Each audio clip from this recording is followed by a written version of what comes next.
iddoo jireenya ofii kanatti bultii ofii kanatti taphatti. Kadurallee akkasumatti taphataa turte lama falleetti taphata. Saada yeroo duraatiif yeroo ammallee kan isii akkana wali dubartiidha. Dubartiitu abbaa mana ishee irraa fudhata yeroo hedduu. Irra guddina jechuun gaafa ijoolleen lakkii jireenya gurbaan kun seen ta'u gurbaan kun akkanaa durriyeedha. Irra guddinni gurbaan immoo dhalaa kiristaanaa jaallata. Hoo kan argitan ta'e irra guddina beezaa jaalataa ture intala kana jaalataa ture. Har'a immoo rakkoon uumu. Saadaan immoo jireenyi isiitti bultii isiitti hedduu takka qoosti. Bakka likki maaliif hin jiraa miti namni tokko aara jiruu kan ilaalle bakka hin jiraa miti akkanumatti. Assalaamu alaikum warahmatullahi wabarakatuh. Jirtu akkam nagaa keessan fayyaa keessanii. Uummata qashte kabajamuun jaallatama like share subscribe gochuu hin dagatina. Har'a immoo maal isiniin jechuu barbaada akkuma beekumsa aadaa waa'ee saadaati. Munaati yeroo hunda waa'ee nama maaliif haasoftaa jettan taate akkasii saadaa jechuun baay'ee tokko bakka nama hin jiraa miti nama ofiin taphattu nama jireenya isiitti taphattu nama bultii isiitti taphattu inni guddaan saadaa waan isiin balleessaa qabdu duras nama isii irraa dhiirsa isii fudhatee beeytu miti ammallee immoo dubartiin dhiirsa isii fudhataa jira. Ani jireenya keetiin qoosu ani bultiiti yalama faatana tolchee qabadha. Ani waa hedduu keessa darbee ani maal jechaa ture. Abadan qabataan jirtu qoosaa jirta. Nama kamtu qoosa beeytani bultiitti.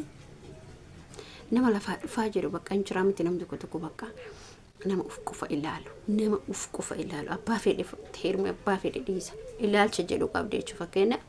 Ani abbaa fedhe heeruma abbaa fedhe dhiisa. Ilaalcha jedhu qabdi.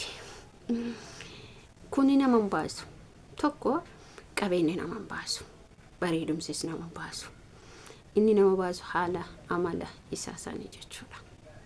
Sinigalee haala amalli ati hamma feetee bareedde hamma feetee waan feetee taate sin baasu kasi baasu maa inni haala keeti amala keeti baljabeeffachuu bultii duraatti qoostee bultii lama faatis gaafa qooste bultii sadafaatis gaafa qooste imimaan boon keenaaf har'a kolfita har'a irra addaata har'a uffata gaarii dirata har'a nyaata gaarii nyaata bor umriin har'a taa'e kun borin taa'u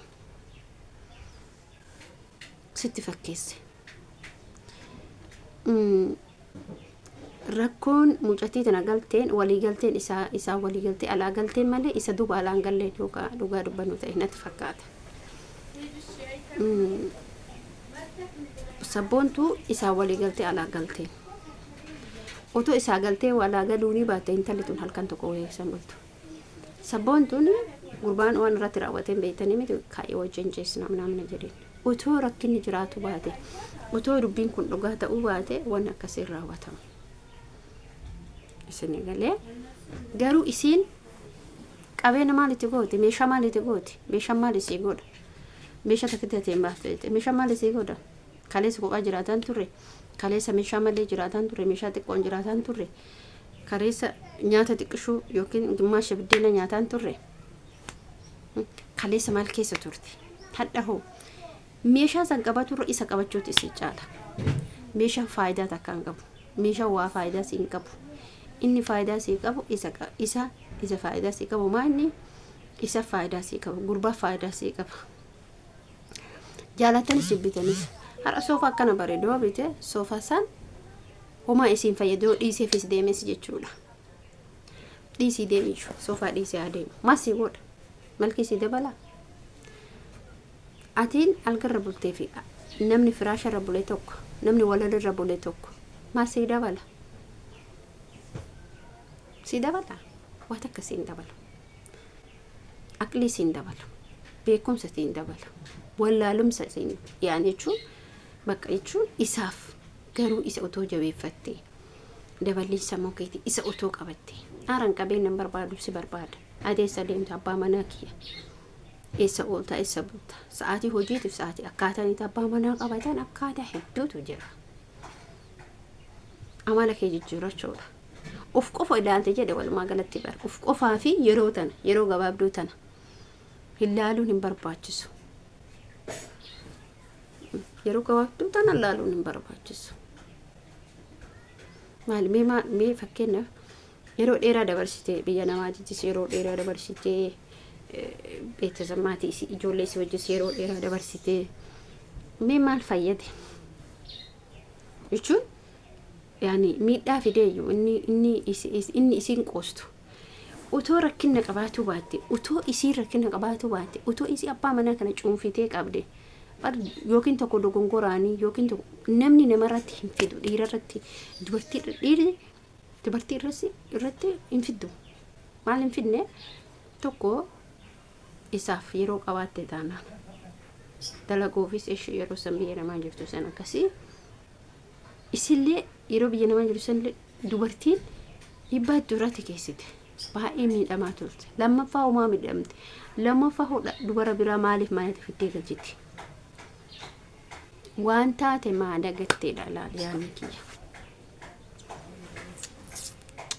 waan taate maa dagatti waan keessa darbite maa dagatti maal keessa tarte kaleessa hadha ho'eessa jirta bakka gaarii argattee maaliif bakka gaarii irraa maal jedhanii mammaa kawayii tokko hin tagadhe malee mammaa koodaa wali duratti sila mammaa kasan jechuudha otoo si harkisa maaliif gadi deemtaati fakkeenyaaf sama saadaa fudhanne hedduu gurbaan kun ani garuu nama gaarii na fakkaata otoo isin nyaan gootee qabde otoo shakkuu baatte otoo maal jechuu baatte dhiirri gaafa shakkan bariitti abaafti hin abaaftu jettaa hin abaafti dhiirri gaafa shakkitu hin abaasti gaafa ati dhaltu jala deemta ati maal lakkaa maqaan nama reeba duunee gannoo illee hillim jedhee bada jedhee itti badaa bara ati bakka akkana oolta ati bakka akkasi oolta gaafa isin nyaata hojjattee manatti dheenne deemichi nyaadhu isii bira nyaadhu baraan hin beeka waan ati keessa ooltu baraan hin beeka waan ati keessa ooltee bultu ajaa'iba rabbiiti bara erga beekte dura maa itti deemte erga bakka inni oolu bakka inni bulu beekte dura maaliif itti deemte maaf barbaachise nama bormiidhaas dhiira bormiidhaas irraa ga'u ittiin deemin dhiira bifa bareedu ittiin deemin dhiira bifa fokkate keessa bareedu itti deemi dhiira jechuun dhiira bifa fokkate siif ta'u dhiirri malkee bareedu dhiirri akka Yahyaa kun hedduu bakka dhalaan ni jaalatti innis ni ari'a dhiira kana dubartii ni ari'a nara laalin obboleen kee wallahi lasim saadanii duuta qabu dogongora hangana jedhamne dogongora isii kan sirreeffatuuf immoo namicha kana dhiifama gaafattee martee qabatudha sillee gad dhiiftee kabiraa hoo hin dhufa